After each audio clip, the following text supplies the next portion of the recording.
할렐루야. 앉으시면서 인사하겠습니다. 정말로 반갑습니다. 오늘 많이 나오셨습니다.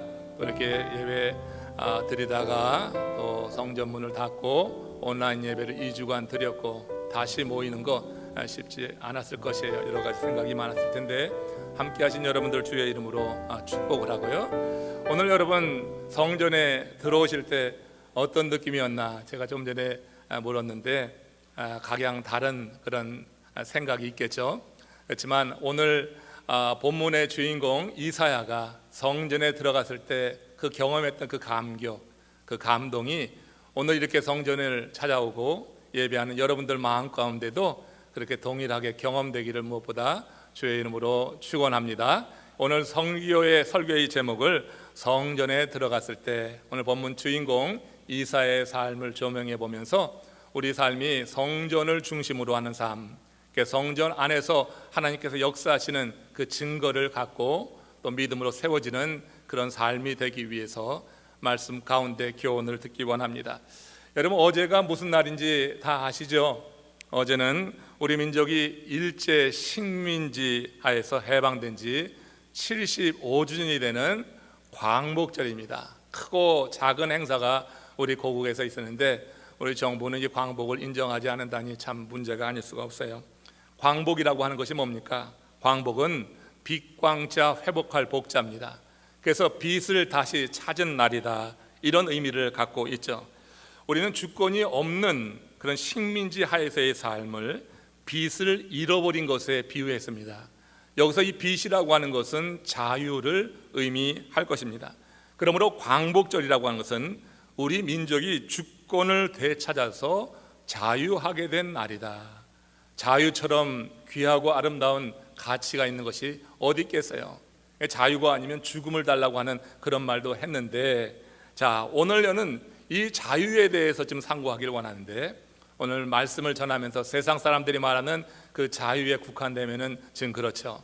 오늘 이 본문에서 이제 이 이사야 선지자가 경험했던 그 자유, 이사야가 그 삶의 변화를 통하여서 경험했던 참된 자유의 의미, 이 자유를 통하여서 새롭게 피조물로 세워지는 하나님의 사람의 모습을 통하여서 우리도 참 자유를 경험하는 시간이 되기를 원합니다. 우리가 지금 부자유함 가운데 살아가는 거죠. 전 세계적으로 드려지고 있는 코로나 팬데믹으로 인해서 여러모로 부자유하고 스트레스를 받고 살아가는데, 이런 가운데도 오늘 이사야가 경험했던 이 자유가 우리 가운데 경험된다고 하면 우리는 상당히 새로운 그런 삶을 열어갈 수 있으리라고 생각이 듭니다. 그래서 이 자유와 관련해서 우리 주님께서 우리에게 주시는 교훈의 말씀을 귀 기울여 듣길 원합니다. 구글과 우버에서 한때 개발자로 그렇게 일했던 앤서니 레반도스키라고 하는 사람이 인공지능 종교 법인을 설립했다고 하는 기사가 얼마 전에 있었죠. 자, 그는 신이란 그 존재가 과연 누구냐? 사람들의 일상에서 믿고 의지하는 대상이 신이라고 한다고 하면은 인공지능도 그렇게 사람들에게 신처럼 숭배의 대상이 될 수 있겠다, 이런 논리를 펴는 것입니다. 사실 여러분, 많은 사람들이 인공지능이 탑재된 그런 여러 가전제품이나 여러 그런 매체를 통하여서 굉장히 지금 지배를 받고 있죠. 거기에 의지하고 그걸 사람의 판단보다 더 믿는 경향이 점점점 농후해지고 있는 것입니다. 그러나 여러분, 우리가 신을 믿는 것은요, 그렇게 인공지능의 수많은 데이터를 통해서 어떤 통계를 가지고 어떤 문제를 해결해 가는 답을 얻는 것이 아니라고 하는 거죠. 우리가 신을 믿는다고 하는 것은 우리가 객관화할 수 없는 그런 인생의 실존의 문제에 대해서 답을 얻기 위함이죠. 세상에 이미 다 나와 있는 여러 가지 그런 데이터를 모아서 통계적으로 어떤 답을 얻기 위함이 아니라고 하는 거예요.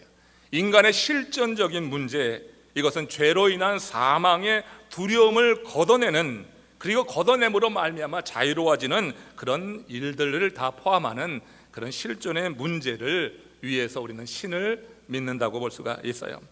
여러분, 인공지능은 영적인 자유, 또 인간의 내적 감정을 일으키는 미묘한 그런 영적인 메커니즘이라고 할 수 있는 이 믿음을 다룰 수는 없는 겁니다. 인공지능이 어찌 이 믿음을 다루겠어요? 영적인 문제에 어떻게 다다르겠어요? 그러므로 인공지능이 아무리 뛰어난다 할지라도 우리를 진정으로 자유케 할 수는 없는 거예요. 이 믿음이라고 하는 것을 통하여서 자유가 임하는 건데 인공지능은 그것을 이룰 수가 없죠. 그래서 하나님이 이루는 신비적인 사건입니다. 오늘 이사야가 성전에 들어갈 때 경험했던 그 이전에 보지 못하던 신비한 경험 속에서 그에게 믿음이 확 임하게 될 때 그가 그 당시 눌려있던 그리고 불안하고 두려워했던 모든 상황 속에서 자유함을 경험한 것 같은 바로 이런 믿음, 이 믿음이 그 경험 속에서 임하는 건데 이것은 하나님이 우리에게 허락하시는 신비한 사건, 하나님이 정하신 그 때에 하나님이 택한 사람들에게 경험케 하는 그 일로 인한 것이라고 하는 것을 먼저 생각해 봅니다. 오늘 본문에 들어가기 앞서서 이사야서 6장 6절 7절에서 바로 이런 신비한 경험 가운데 임한 이사야의 모습을 같이 봅니다. 같이 읽겠습니다. 그때 그 서랍 중에 하나가 부젓가락으로 제단에서 집은 바 된 숯을 손에 가지고 내게로 날아와서 그것을 내 입술에 대며 이르되 보라 이것이 내 입에 닿았으니 내 악이 제하여졌고 내 죄가 사하여졌느니라. 지금 스랍이 제단의 숯불을 이사야의 입에 댈 때 나타난 일이에요. 여기서 선포합니다. 내 죄가 사하여졌다고 하는 거예요. 이게 여러분 바로 이사야가 자유케 되어지는 그런 신비한 사건이고 이 이사야가 이 일을 통하여서 삶의 전환을 이루게 되는 거예요. 이사야는 남유대 선지자 아니었어요?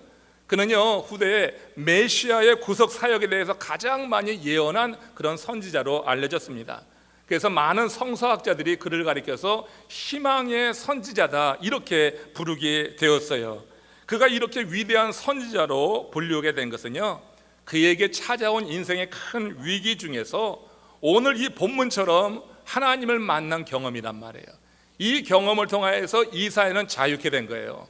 내 죄가 사하여졌느니라. 단지 몸이 구속된 상황에서 해방된 것이 자유가 아니라 진정한 자유, 정말 우리가 참된 자유라고 하는 것은 죄에서 사함을 받는 거예요. 이 자유를 지금 이사야가 지금 성전에 들어갈 때 이렇게 큰 인생의 위기 가운데 성전을 찾은 거예요. 그때 성전에 들어가는 순간 그 성전 안에 일어나는 신비한 선상 속에서 이것을 경험했다고 하는 거예요. 여러분 이사야는요 우시야 왕의 사촌이었습니다. 그러니까 여러분 상당한 배경이 있는 거죠. 그러니까 이 사촌으로서 정치적으로 항상 양지에 머물러 있던 그런 사람이었어요. 그러던 그에게 어느 날 큰 위기가 찾아든 것입니다. 그가 가까이에서 섬기며 안전을 보장받았던 우시야 왕이 갑자기 사망하는 사건이 일어난 거예요. 역대기에 보면은 이 유다 왕 우시야에 대해서 상당히 높은 평가를 하는 것을 우리가 볼 수가 있습니다. 여러분 이사야를 이해하려고 하면은 우시야 왕에 대해서도 이해가 돼야지 돼요. 그래야지 이사야의 변화에 대해서 우리가 잘 알 수 있기 때문에 이 우시야를 좀 이해해야지 되는데 우시야를 역대기에서는 이렇게 평가하는 거예요. 그의 통치 기간 동안에 예루살렘 방벽을 견고히 세웠어요. 그리고 유다로 통하는 모든 무역로를 안전하게 그렇게 개설하였기 때문에 그 나라 전체에 경제적인 안정을 가져오게 한 그런 왕입니다. 사실 나라의 최고 지도자는 온 그런 백성들이 경제적으로 불편함 없고 부족함 없이 하는 게 최고의 덕목이 아니겠어요? 경제가 기울면은 그러면 신임을 못 받는 게 지금의 정치 지도자들의 모습이기도 한데 이때 여러분 이 우시야가 그렇게 경제적으로도 안정하게 그 나라를 다루었다고 하는 거예요. 군대를 재조직해 가지고 강력한 군사력도 세웠습니다. 그래서 탁월한 전술 능력까지 겸해 가지고 치르는 전쟁마다 이제 연승을 거두게 되는 거예요. 그 지경까지 넓혀가는 게 마치 다윗처럼 그렇게 넓혀가고 있는 것을 역대하 26장 6절 7절에서 이렇게 설명을 합니다. 같이 읽겠습니다.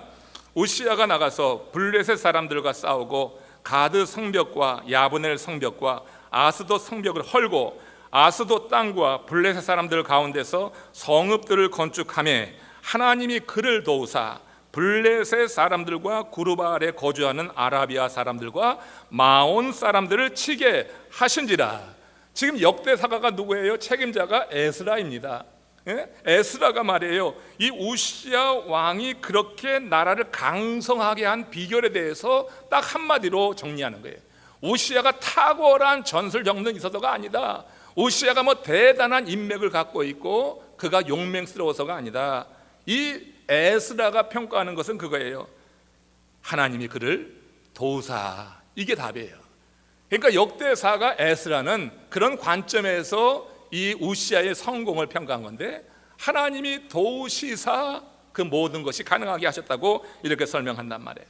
그렇다면 여러분, 우시야는 어떻게 하나님의 도움을 힘입을 수 있었을까? 이걸 좀 살펴봐야 되는데, 하나님은 우시야의 어떤 면을 보시고 그를 도와서 그 나라를 이렇게 강성하게 세워나가게 하신 건가? 이에 대한 답이 역대하 26장 4절 5절 가운데 이렇게 쓰여져 있습니다. 합독하겠습니다. 우시야가 그의 아버지 아마샤의 모든 행위대로 여호와 보시기에 정직하게 행하며 하나님의 묵시를 밝히 하는 스가랴가 사는 날에 하나님을 찾았고, 그가 여호와를 찾을 동안에는 하나님이 형통하게 하셨더라. 뭐예요? 결론적으로 뭐예요? 그가 여호와 하나님을 찾을 동안에는 하나님이 형통하게 하신다.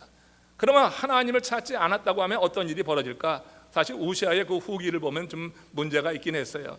그러나 이렇게 여호와를 찾을 동안에는 하나님이 형통하게 하신 거예요. 우리의 상황이, 우리의 환경이 아무리 어렵고 힘들어도 이 코로나 팬데믹으로 인해서 불안하고 두려운 상황에 놓여 있지만, 제가 늘 강조하는 것, 그리고 우리가 추구해야 될 것은 하나님을 찾는 거예요. 우리가 하나님 앞에 나가는 거예요. 어떤 모습이든지 하나님 앞에 나갈 수 있는 신실한 하나님의 사람들 되시기를 주의 이름으로 축원합니다. 여러분, 성전에 나오지 못해도 온라인상으로라도 같은 시간에 예배할 수 있는 거 아니겠어요? 예배하면 같은 시간에 예배해서 성령이 함께 연결하고 서로 함께 남편의 가족이 드리는 예배가 될 수 있기를 원해요. 우리가 하나님을 찾는다고 하는 것이 형통의 원리요 비결이라고 하는 거예요. 우시야가 대단한 사람이 아니요, 그것을 부각시키진 않아요. 절대. 하나님이 도우시면은 연약하고 부족한 사람도 하나님께서 크게 들어쓰시는 줄로 믿습니다. 그 하나님께서 놓아보시면은 아무리 세상적으로 경험도 있고 많은 배경을 갖고 있어도 하나님께서 그것을 통하여서 일하지 않는 거예요. 지금 우시야를 이렇게 들어쓰시는 것은 하나님께서 도우셨다. 하나님이 도우시니까 그 나라가 이렇게 든든히 서가게 되는 거예요. 이제 여러분, 이사야와 우시야의 관계를 좀 봅시다. 지금 여러분, 우시야가 하나님 보시기에 실신한 자로 하나님의 뜻대로 치국하고 평천할 수 있었다고 하는 것인데, 우시야는 이렇게 정치적으로 해결하기 어려운 난제, 그 결단을 필요로 하는 문제에 직면할 때마다 이 우시야가 부른 사람이 누구냐면은 이사야가 아니었던 거예요. 그러니까 이사야가 성전에 들어가기 전까지는 우시야 왕이 이 나라에 또 여러 가지 그 정치하는 부분에 있어서 난국을 경험할 때 이사야를 부르지 않았어요. 누굴 불렀다고 하는 거예요? 스가랴를 찾았다고 하는 스가랴. 왜 스가랴를 찾습니까? 그 스가랴가 하나님의 묵시를 밝히 알고 있었다고 하는 거예요. 그러니까 이 우시야 왕이 그렇게 강성하게 된 것이 하나님이 도우셔서인데, 그 하나님이 도우신 하나의 그 방식이 무엇이냐? 바로 이 우시야가 인생의 문제, 국가적인 문제 앞에서 하나님의 묵시를 바로하는 스가랴를 찾았다고 하는 거예요. 그와 함께 이사야가 있는데, 그러나 이사야를 찾지 않았어요. 그런 문제 앞에서 스가랴를 찾은 거예요. 그러니까 스가랴로부터 답을 듣고 하나님의 말씀을 들어서 치리해 나감으로 이렇게 형통케 하셨다고 하는 거죠. 이게 그가 하나님의 말씀을 밝히 하는 선지자를 귀하게 여겼다고 하는 것입니다. 이런 우시야를 하나님이 도우셔서 유다는 그 어느 때보다 안정되었고 미래의 희망도 컸다고 하는 거예요. 이사야는 바로 이 우시야가 생존했을 때 그의 그늘 아래에서 온갖 부귀 영화를 누리고 있었어요. 세상 권력을 의지하고 세상 권력의 맛에 길들여져 가고 있었던 거예요. 그도 선지자인데. 그런데 여러분, 그는 왕궁에 머물면서 왕의 보호와 왕과의 그런 친밀함 가운데서 이렇게 세상의 힘과 세상의 권력에 길들여져 가면서 그 맛에 이렇게 빠져 들어가고 있었다고 하는 거예요. 그러던 그가 우시야의 죽음을 맞이하게 되니까 어떻게 되는 거예요? 우시야가 죽고 나니까 이사야는 그야말로 정치적인 혼란 가운데 빠져드는 겁니다. 강력했던 나라이지만 그 밑에 있는 많은 그런 신하들이나 정치인들이 이때부터 헤게모니 싸움을 벌이는 거죠. 주도권을 가지려고 하죠. 그러면서 여러분 그 이사야는 그 가운데 소외되게 되고 정치적인 큰 어려움에 직면하게 되는 거예요. 그러면서 인생 무상을 절감하게 되면서 이전에 그렇게 절박함이 없이 형식적으로 찾아들었던 성전을 찾게 되는데, 이번에는 정말로 절박한 마음을 가지고 성전 문을 열고 들어가게 됐다고 하는 거예요. 그가 그날 바로 하나님이 그의 삶을 만지셔서 이사야의 삶에 대반전이 일어나는 사건, 우리가 이미 위에서 6절과 7절에서 읽어본 그 사건인 것입니다. 하나님의 영광이 성전에 가득 찬 아주 신비한 장면을 목격하는 순간에 이사야는 온몸의 전율이 느껴지는 거예요. 세상 사람과의 만남을 끊고, 아니 세상 사람은 지금은 의지할 수 있는 상태가 아니에요. 사람들이 다 이사야에 대해서 좋지 않은 시선을 가지고 이렇게 대적하는 입장이었기 때문에 사람을 찾아갈 그런 상황도 아니었어요. 그래서 사람과의 만남을 끊고 이제 그가 절박한 마음을 가지고 성전을 찾아서 성전으로 들어갔을 때, 그때 하나님께서 그에게 당신을 계시해 준 이 사건이, 성전 안에 스랍들이 날며 이제 성전의 그 번제단의 그 숯불을 가지고 이사야의 입을 지지는 가운데 그때 하나님의 음성이 들리는 거예요. 내 죄가 사하여졌느니라. 우시야 왕이 죽음으로 말미암아서 자신을 보호하고 자신을 지켜주는 울타리가 다 사라진 그때, 아무것도 의지할 수 없다고 생각해서 철저히 절망하고 좌절하는 그때 이사야는 성전을 찾았다고 하는 거예요. 성전에 들어갈 때 이 놀라운 신비한 경험이 그의 삶의 반전을 이루어서 이사야의 삶을 생각할 때는 우시야가 살았을 때와 우시야가 죽었을 때, 또 성전을 찾았을 때와 성전 바깥에 머물렀을 때 이렇게 나눌 수가 있는 거예요. 그가 희망의 선지자가 된 것은 인생의 그런 절망 가운데 성전을 찾고 이런 경험을 통해서 하나님의 계시를 그가 경험함으로 말미암아 이런 일이 나타나게 되었다고 하는 것입니다. 여러분, 우리가 하나님을 찾는다고 하는 것, 하나님의 은혜를 사모한다고 하는 것이 이렇게 우리의 삶에 큰 변화를 일으키고 우리로 하여금 정말로 자유케 하는 거예요. 내 죄가 사하여졌느니라, 이런 말을 실제로 우리가 듣고 그것이 온 믿음으로 받아들여지게 될 때 우리는 세상의 모든 두려움과 불안한 상태에서 자유케 되는 은혜를 경험하게 될 줄로 믿습니다.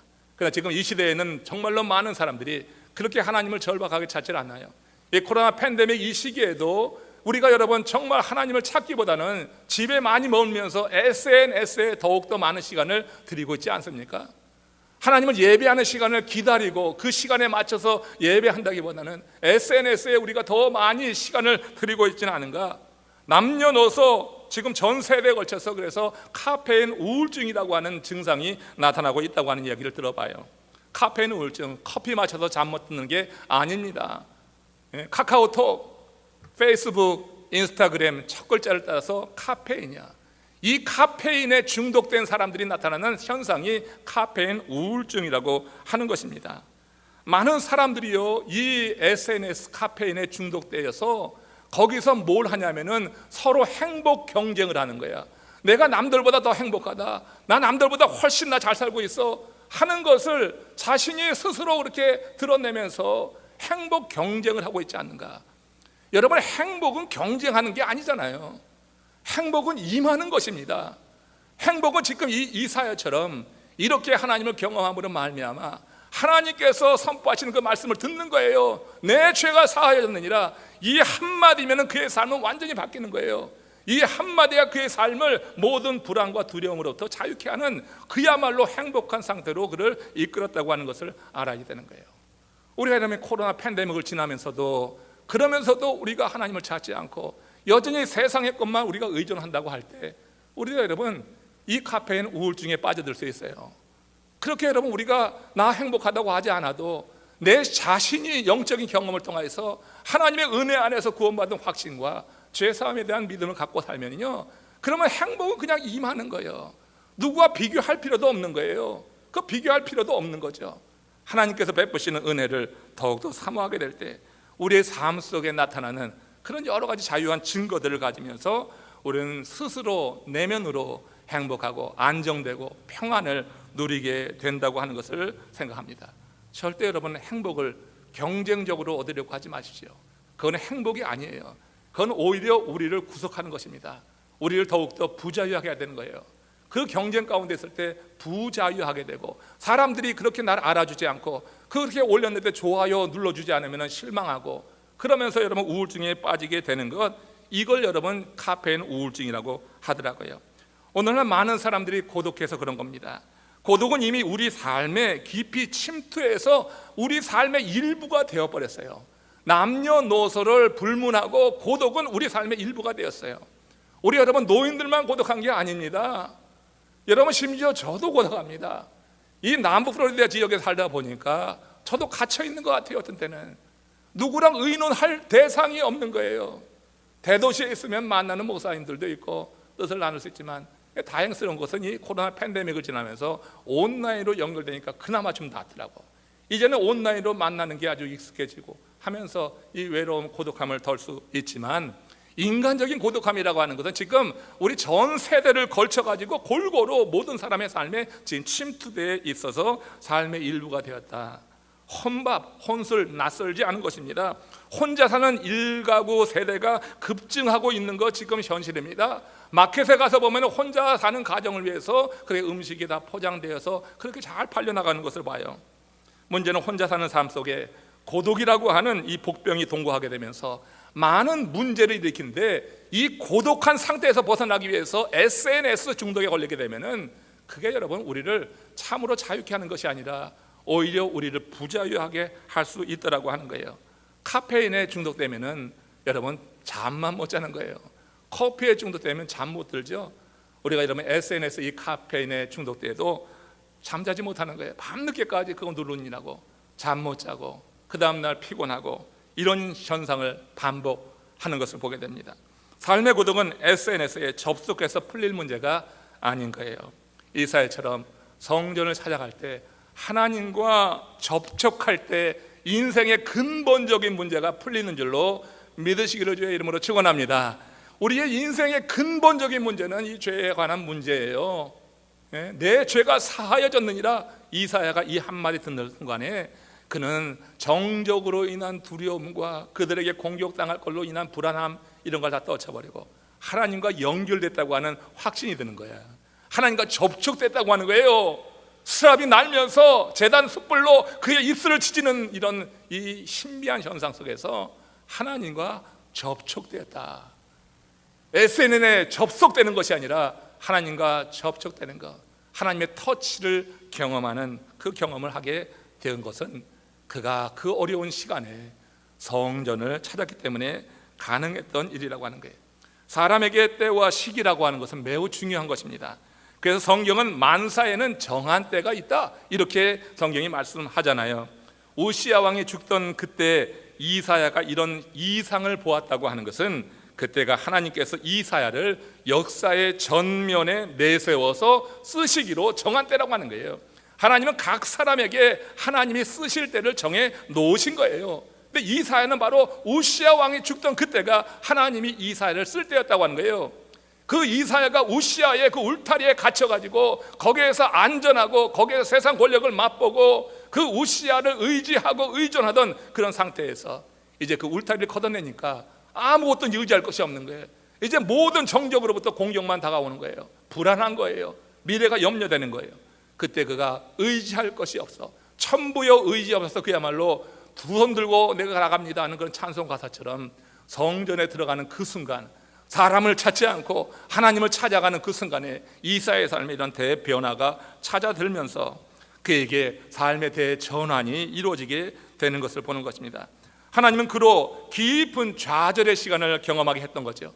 우시야가 죽는 그 사건은, 이제 우시야가 죽는 사건이 이사야에게는 아주 큰 좌절의 시간이었어요. 깊은 좌절의 시간이었어요.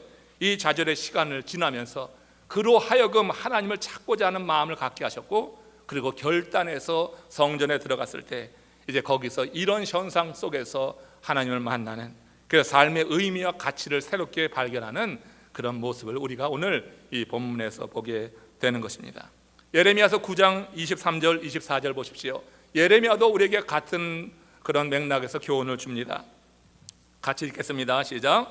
지혜로운 자는 그 지혜를 자랑하지 말라. 용사는 그 용맹을 자랑하지 말라. 부자는 그 부함을 자랑하지 말라. 자랑하는 자는 이것으로 자랑할지니 곧 명철하여 나를 아는 것과 나 여호와는 인애와 공평과 정직을 땅에 행하는 자인 줄 깨닫는 것이니라. 예레미야 선지자의 이 말씀이 오늘 여러분들의 마음에 깊게 새겨지시길 주의 이름으로 축원합니다. 우리가 세상 지혜에 의존하는 거 아닙니다. 우리가 세상의 어떤 용맹을 또 부함을 자랑하지 말라. 우리가 자랑하려고 한다고 하면은 명철하여서 하나님을 아는 것을 자랑하라. 하나님에 관한 지식이 우리가 자랑할 만한 것이다. 여러분, 하나님을 어떻게 이해하십니까? 하나님을 어떻게 여러분 알고 하나님에 대한 지식을 갖고 있습니까? 나 여호와는 인애와 공평과 정직을 땅에 행하는 자다. 이렇게 이해하십니까? 하나님의 속성에 대한 바른 이해, 하나님을 아는 것, 이것이 우리의 자랑이 될 때 우린 이 세상의 흐름과 이 세상의 경향에 그렇게 휩쓸려 가고 그렇게 휘둘림 당하지 않으면서 우리 자신을 지키고 우리가 영적인 자유함 가운데서 하나님께서 함께 하시는 확신 속에서 하나님이 기뻐하시는 일을 감당하면서 의미 있는 삶을 살게 된다고 하는 거예요. 여러분, 세상의 지혜라고 하는 거 변합니다. 용맹, 부함 이런 거 다 여러분 변하는 겁니다. 그것이 영원하지가 않은 거예요. 이런 것만을 의지하게 될 때, 그럴 때 하나님을 아는 지식은 자꾸 멀어지는 거예요. 그런 것만 의지하게 될 때 우리가 성전을 찾겠어요? 그런 것만 바라보게 될 때 우리가 하나님 말씀을 읽겠어요? 이것이 나를 지켜줄 것이라고 생각하는데 실제 그것이 아니다. 우리가 알아야 될 것, 하나님을 아는 거다. 하나님을 알기 위해서는 예배를 통하여서 말씀을 묵상하면서 기도하면서 이런 시간에 대한 인식을 가지고 여러분들이 함께 모이고 함께 이 거룩한 삶을 살게 될 때 하나님께서 특별한 은혜를 우리에게 덧입혀 주심으로 이와 같이 우리가 세워진다고 하는 거예요. 그렇지 않으면요, 우리가 이것을 떠나서 세상의 부와 지혜와 용맹만 의지하게 될 때 오히려 그것에 우리가 사로잡히게 되는 거예요. 그것에 노예가 되고 마는 거예요. 한 유명 사진작가가 아프리카 여행 중에 찍은 한 사진을 평론가가 평론한 글을 제가 읽어보면서 매우 인상적으로 받아들였고 공감했습니다. 사진 속에는 한 아프리카 소년이 있는데 이 소년이 새 운동화를 목에 걸고 있는 거예요. 운동화는 신어야지 되는 건데 목에 걸고 있는 사진입니다. 아이는 운동화가 아까워서 그걸 신지 못하고 목에 걸고 있는 거죠. 그 사진이 강조하는 게 뭐냐면 아이보다 운동화가 빛나게 보이는 거예요. 아이보다 운동화가 빛나 보여요. 이 사진을 찍은 작가의 의도에 대해서 다 알 수는 없지만 제가 그때 그 평론을 읽으면서 든 생각은 그거예요. 인간이 물질을 떠받들고 살 때 운동화를 목에 건 아이가 운동화보다 초라해 보이는 것처럼 우리가 그 인생도 초라해 보일 수 있겠다. 운동화를 목에 건 소년은 운동화보다 훨씬 가치 있는 존재인데, 근데 여러분, 운동화를 목에 건 그 소년은 운동화보다 초라해 보여. 우리가 세상의 지혜와 용맹과 부함을 목에 걸고 나를 빛나게 보이려고 하고 이것이 나를 지켜줄 것이라고 생각하는 우린 여러분 그것보다 초라해 보이는 존재로 전락하고 마는 거예요. 하나님을 모르는 세상 사람들은 대부분 용모, 직함, 문벌, 건강, 부호, 권력, 지식 등을 자랑합니다. 자신이 누구보다 이런 것들을 더 많이 가졌다는 것을 인정받고 싶어서 그렇게 평생 노력을 하는 거예요.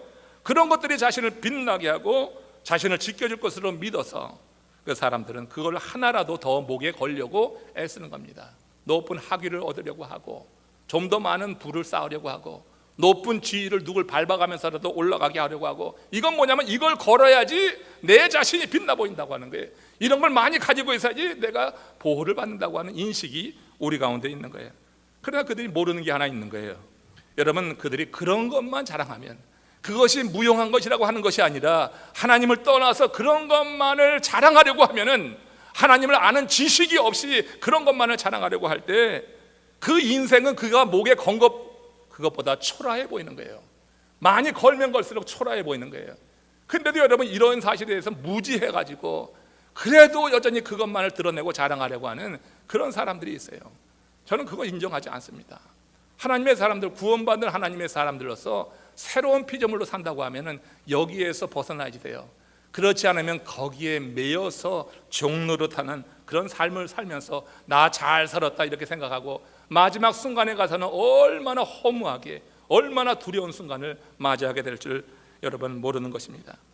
물질에 타며 권력의 욕망에 빠져서 삶의 가치를 상실하고 헛된 것을 추구하며 살아가는 그 삶의 결과, 그것이 어떤 것인가 우리는 이사야의 삶을 통하여서 볼 수가 있었던 거예요.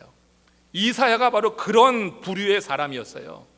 우시야를 배경으로 해서 세상 권력을 맛보고 그 안에 안주하고 그러던 사람이었어요. 그도 그런 것을 목에 걸고 그것이 자기를 지켜줄 걸로 생각했어요. 그럼 어느 한순간 그것이 다 사라지는 거예요. 그리고 그는 완전히 이제 대적들에게 공격의 대상이 되고 그는 어디를 찾아갈 수도 없는 이 상황 속에서 그때 그래도 그에게 안에 어려서부터 준비되었던 말씀이 있으니 하나님의 성전을 찾아간 건데 이때 그의 삶의 대변화가 이루어지게 된 것이다. 하나님이 당신을 찾은 이사야를 역사의 전면에 세우실 때로 정한 것은 그가 우시야를 끝까지 믿고 거기에만 매여 있을 때는 아니었어요.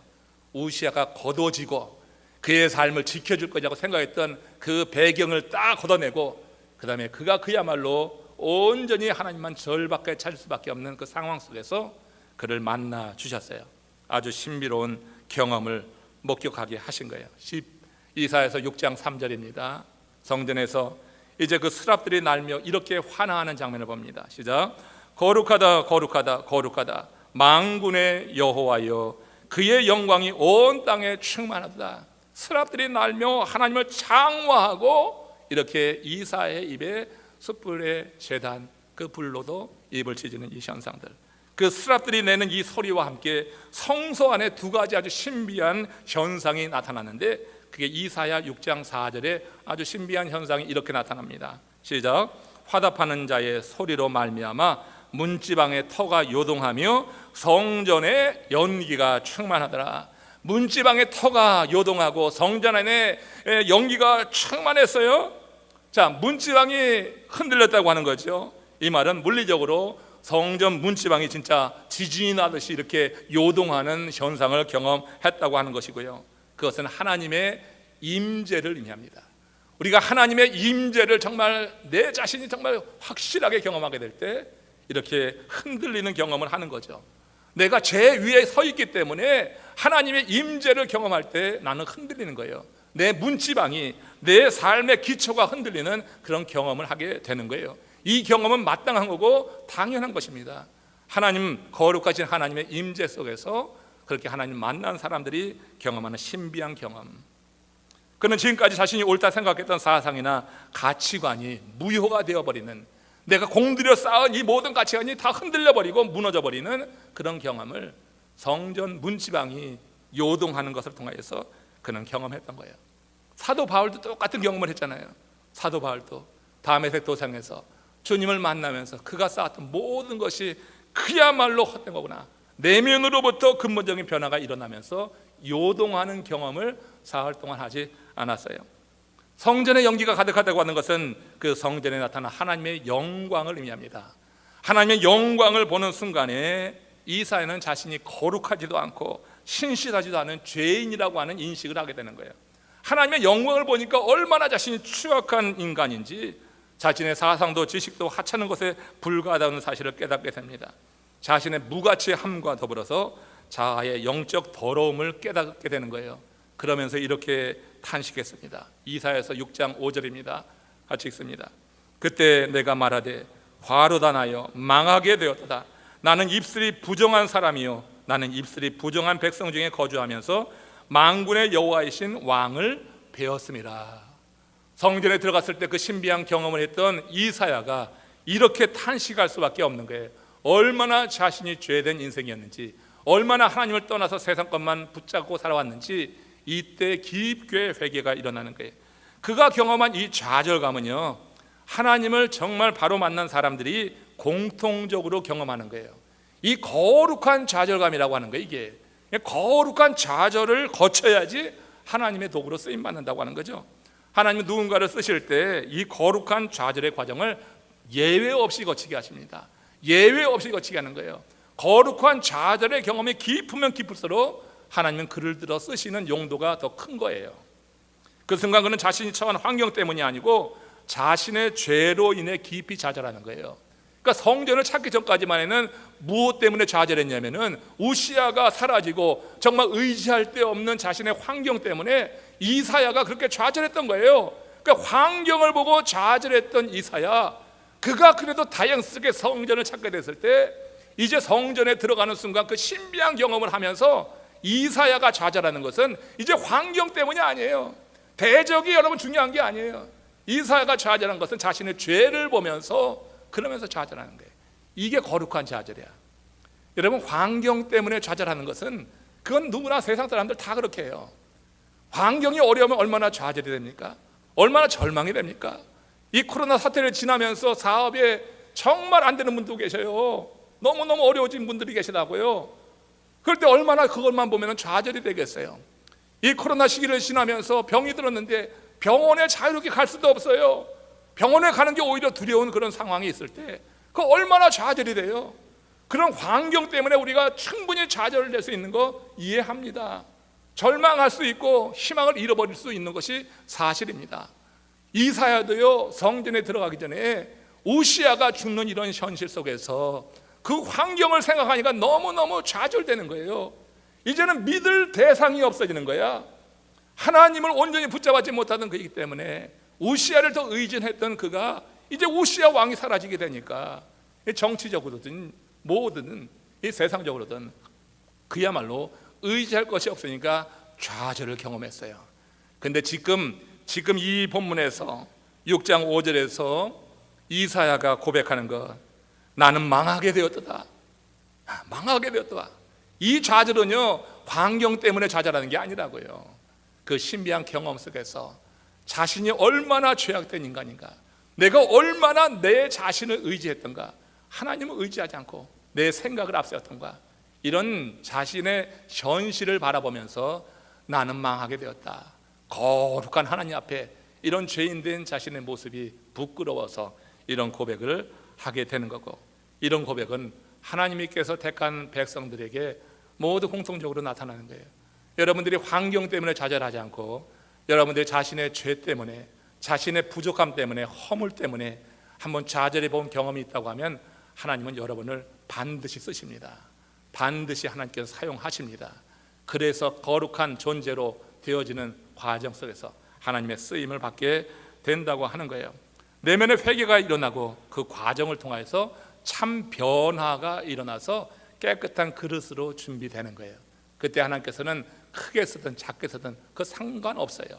우리가 비교하는 것이 하나님의 일에 다 쓰임받게 되는 거라고 하는 것을 오늘 고백합니다. 한여러 베드로가 주의 말씀에 따라 고기를 잡은 후 한 말이 있습니다. 주님께서 베드로를 처음 만났을 때 그 바닷가에서 고기 잡고 있었는데 한 마리도 못 잡았어요. 밤이 맞도록.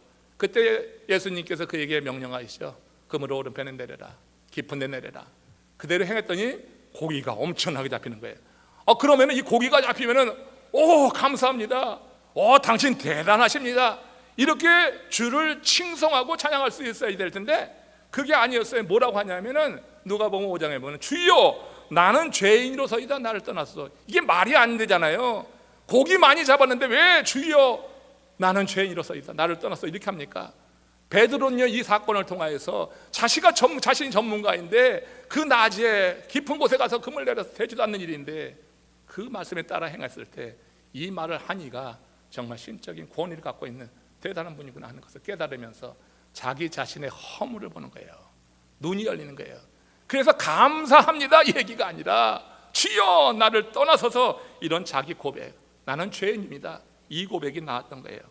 그래서 하나님이 쓰신 거예요. 베드로를 거룩한 좌절의 경험, 내가 죄인임을 알게 될 때 하나님은 우리를 깨끗하게 하셔서 쓰신다고 하는 거예요. 바울도 부활하신 주님을 만나기 전에는 의인이요 흠이 없는 사람이었잖아요. 그렇게 흠이 없다고 생각하고 크리스천들을 핍박하려고 했던 사람이었어요. 다음 에서에서 빛 가운데 주님을 만난 뒤에는 비로소 그가 뭐라고 고백하냐면 죄인 중에 내가 괴수로다. 이건 거룩한 좌절인 거예요. 거룩한 좌절인 거예요. 그렇다고 망하게 두시지는 않는 거예요. 이사야가 내가 망하게 되었다고 해서 하나님께서 이사를 망하게 했습니까? 아니거든요.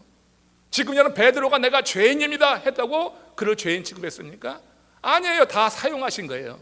바울도 내가 죄인 중에 괴수로다고 이렇게 말했다고 그를 죄인 취급하지 않았어요. 이방인의 사도로 크게 들어서 사용하신 것이에요. 하나님이 이렇게 거룩한 좌절을 경험하면서 회개하는 심령을 새롭게 회복시켜서 사용하신다. 제가 지금 바라는 것은 그겁니다. 코로나 팬데믹을 지나면서 우리 성도님들이 이런 경험을 했으면 좋겠어요. SNS 위로가 되기도 해요. 또 시간도 보낼 수 있고 유용한 정보도 있어요. 그것이 나쁘다고 하는 것이 아니라 그것만 붙잡지 말라고 하는 거예요. 그것 때문에 하나님을 예배하는 시간을 놓치지 말라고 하는 거예요. 온라인으로 예배하는데 그것 때문에 매여가지고 예배 시간을 놓치고 나중에 가서 드리려고 하지 말라고 하는 거예요. 우리가 여러분 그런 마음의 자세가 없이 온라인 예배 드리면 온라인 예배 속에서 이 성전 예배에서 경험하는 그 은혜를 똑같이 경험하기가 저는 어렵다고 그렇게 생각해요. 우리가 여러분 그 시간에 맞춰서 함께 이런 마음의 자세를 가지고 지금 상황이 어려워서 가정에서 재단을 쌓고 예배하는데 그런 과정 속에서 이렇게 우리가 성전에서의 마음처럼 나가게 될 때 하나님께서 동일한 은혜를 더하여 주실 것 아닌가, 이런 생각은 저는 분명히 하고 있습니다. 지금 우시아가 죽던 해 성전에 들어갔을 때 신비한 현상 속에서 이사야가 이런 경험을 합니다. 당신의 임재 앞에서 거룩한 좌절을 경험한 이사야에게 하나님은 스랍을 보내셨고 제단 위에서 달아오르고 있던 숯불로 이사야의 입술을 지져버립니다. 그때 하나님의 음성이 들리는 겁니다. 내 죄가 사하여졌다. 그와 함께 그 순간에 놀라운 일이 일어나는데 이사야의 심령 가운데 하나님의 음성이 이렇게 들려오는 거예요. 이사야서 6장 8절입니다. 같이 읽습니다. 내가 누구를 보내며 누가 우리를 위하여 갈꼬. 내가 망하게 되었도다, 그렇게 고백했던 이사야예요. 내가 죄인 중에 거하면서 거룩한 하나님을 배웠습니다. 나 망하게 되었다 했는데 이사야의 말처럼 이사야는 망하지 않았어요. 놀라운 불의 체험을 함과 동시에 지금 사명자로 거듭나게 되는 것을 봅니다. 내가 누구를 보내면 누가 나를 위하여 갈꼬 할 때 이사야는 주저하지 않았어요. 바로 응답이 나왔어요. 내가 여기 있나이다, 나를 보내소서. 하나님의 일을 위해서 헌신하는 이사야의 모습. 이전에도 이사야는 하나님의 일을 한다고 생각했을 거예요. 왕궁에 머물면서 왕궁 예언자로 있을 때. 그러나 그때는요, 하나님보다 우시야를 더 의지했고, 그리고 권력의 맛에 취해서 세상의 쾌락에 빠져서 실제로 하나님을 이렇게 절박하게 찾아본 적이 없는 거예요. 그러나 우시야가 죽던 그해 지금 이런 놀라운 변화가 찾아드는 거예요.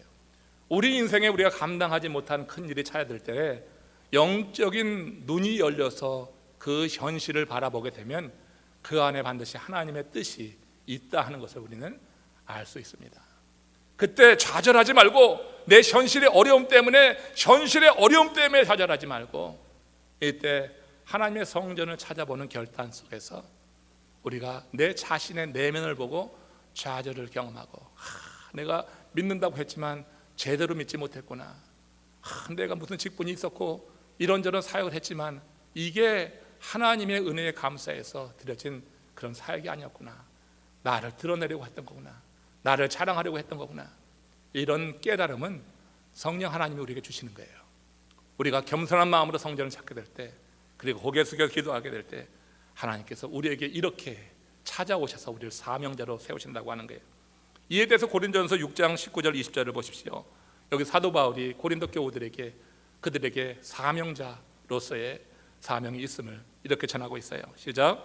너희는 너희 자신의 것이 아니라 값으로 산 것이 되었으니 그런즉 너희 몸을 하나님께 영광을 돌리라. 너의 몸으로 하나님께 영광을 돌려라.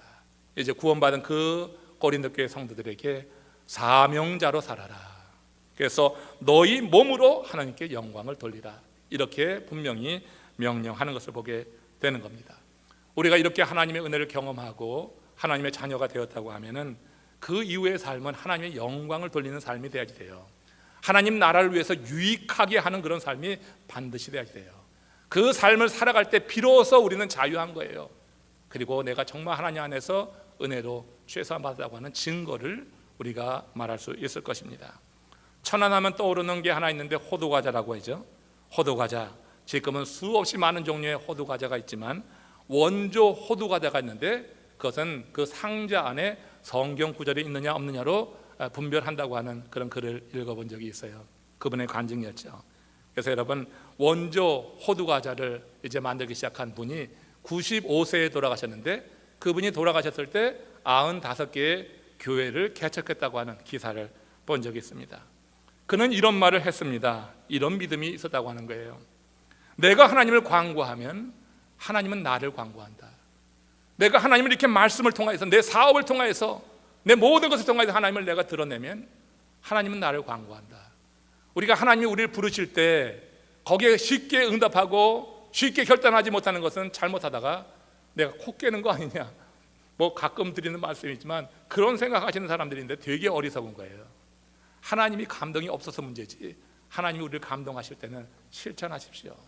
하나님이 이루시는 일을 반드시 보는 겁니다. 하나님이 다 되게 하시는 거예요. 하나님 영광 받으시고 하나님께서 이 땅에서 그 일을 통하여서 그 자신이 성취감도 느끼게 하고 만족하게 하는 거예요. 이분도 거룩한 하나님의 백성으로 거듭난 사람이었어요. 호두과자 처음에 시작했을 때 정말 미미했을 것입니다. 그러나 하나님을 광고하면 하나님이 나 광고한다, 이런 믿음을 가지고 그렇게 사업을 경영해 나갈 때 하나님께서 정말 말로 할 수 없는 큰 복을 주셔서 그를 세우셨던 것을 이렇게 간증한 거죠. 어제 우리가 자마의 김충군 장로님 간증을 들어봤습니다. 김충군 장로님 84세 되신 분인데 암도 한두 가지가 아니라 여러 암을 거쳤어요. 죽을 고생을 했다고 하는 얘기를 어제 들으면서 마음에 진했습니다. 그런 가운데 그 암 때문에 하나님의 일이 이루어졌다고 하는 고백을 했어요. 84세인데 아직까지 정령하십니다. 거의 20년 전에 암투병 시작해서 몇 차례 암을 겪었는데, 그런데 여러분, 그 과정 속에서 하나님 주신 사명의 눈이 열렸어요. 그러면서 얼마나 크게 사용하시는지. 지금 달라스에 예전에 틴데일 대학교라고 신학대학가 문을 닫았고 그 캠퍼스가 이제 비어 있었는데 그 캠퍼스를 인수했어요. 그 얼마나 큰 거예요? 425에이커라고 합니다. 그 큰 캠퍼스를 인수해가지고 젊은 청년들을 말씀의 군사로 키워내는 그 사역을 계속 이루어나는 거예요. GLDI라고 이제 여름에 40일 동안 집중적 훈련도 시키고 앞으로는 신학교도 계속해서 발전시켜 나간다고 하는 그런 간증을 어제 들었어요. 그거 여러분 많은 비용이 드는 거예요. 아무것도 없는 그 김충군 장로님, 그 암투병 하면서 그 사명을 받았다는 거예요. 암투병 하면서 그때 하나님이 주신 사명이 있어서, 아, 하나님 날 살리시겠구나. 내가 지금 암으로 이렇게 힘들고 고통스럽지만 하나님이 이런 사명을 내가 주셨으면 하나님 날 살려주시겠구나, 그런 인식을 갖게 되는 거예요. 변화죠, 이거 완전히. 그러면서 그 삶이 온전히 그 사명을 위해서 매진하게 될 때 아무것도 없는 상태에서 했는데 한 분이 600만 불을 헌금했다는 거예요. 하나님은 사람과 사람을 연결시켜 주는 거예요. 그 외에 많은 교회들이 참여하면서 그 캠퍼스를 인수하고 지금 이제 아주 훌륭한 그런 선교 기지로 만들어가고 있다고 하는 간증을 들어봤어요. 우리가 하나님을 광고하면 하나님은 우리를 들어서 광고하시는 거예요. 너무 이기적으로 그래 될 필요 없어요. 성령의 감동이 있을 때 그 감동에 따라서 살고자 하는 마음, 되게 손해볼 것 같고 매일 것 같고 코가 꿰일 것 같지만 그렇잖아요. 주 안에서 자유함을 경험하게 하면서 하나님의 일은 되게 하는 것을 반드시 보게 될 줄로 믿습니다. 우리 주변에도 그런 경험이 있어서 헌신하는 분들 계시잖아요. 많은 헌신 속에서도 기쁨과 감사로 헌신하는 우리 삶 속에 하나님께서 이루시는 일을 우리가 더 볼 수 있기를 원합니다. 말씀을 마칩니다. 하나님의 형상으로 창조된 인간이 진정 행복해지는 것은 간단한 거예요. 하나님을 만나면 되는 거예요.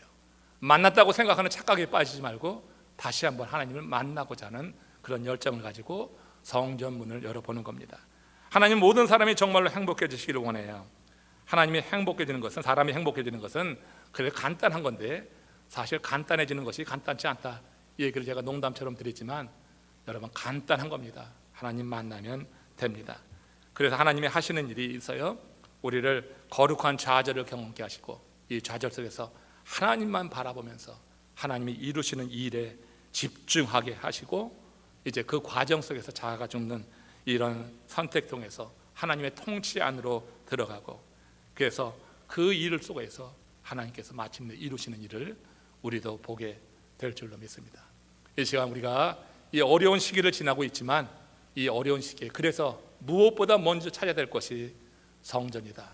성전에 들어갔을 때 이루어졌던 이사의 삶의 변화, 그리고 그가 경험했던 자유함이 오늘 이 예배에 참여하는 여러분들 모두가 다 경험되길 원하고, 또 온라인상에 지금 함께 연결되어서 이 예배에 여러분 참여한 우리 남풀의 가족들 여러분들 모두가 다 이렇게 있는 곳이 성소가 되어지는 그런 삶으로 하나님이 크게 들어서시기를 주의 이름으로 축원합니다.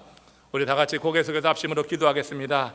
주님의 은혜가 우리 가운데 그렇게 임하기를 원합니다. 우리도 믿음으로 성소를 찾게 하여 주시옵소서. 성전에 들어가는 믿음이 우리 가운데 넘치게 하여 주시옵소서. 환경을 보고 좌절하는 것이 아니라 내 내면을 보고 좌절하며 하나님의 사람으로 거룩하게 세워지게 하여 주시옵소서. 우리 다 같이 합심으로 기도하시겠습니다.